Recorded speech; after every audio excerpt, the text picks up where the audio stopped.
রাস্তায় কোনো টাকা কুড়িয়ে পেলে করণীয় কি? আমি কি ওই টাকা মসজিদে দিয়ে দিব, নাকি এর সাথে আরো যোগ করে টাকা দান করতে হবে? আমাদের দেশে অনেক মাসআলা আগের যুগের মুরব্বীরা বানাইছে, সৎ উদ্দেশ্যে অসৎ কাজ করছেন, সৎ উদ্দেশ্যে অসৎ কাজ করছেন, নেক উদ্দেশ্যে জাল হাদিস বানাইছে। এরকম অনেক বিষয় আছে।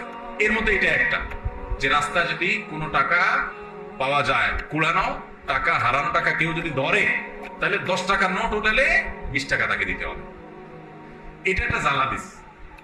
এই জাল হাদিস যারা বানাইছেন তাদের একটা নেক নিয়ত ছিল। কি নিয়ত সেটা? যাতে করে মানুষ যেমনে সেমনে টাকা ধরার সাহস না করে, যে ধরলে কিন্তু আমার 20 টাকা দেওয়া লাগবে, বাবা তার চাইতে না ধরি, যার টাকা সেই পাক।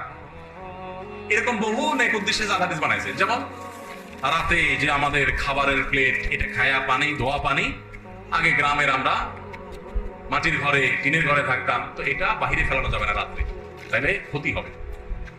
এই মাসালা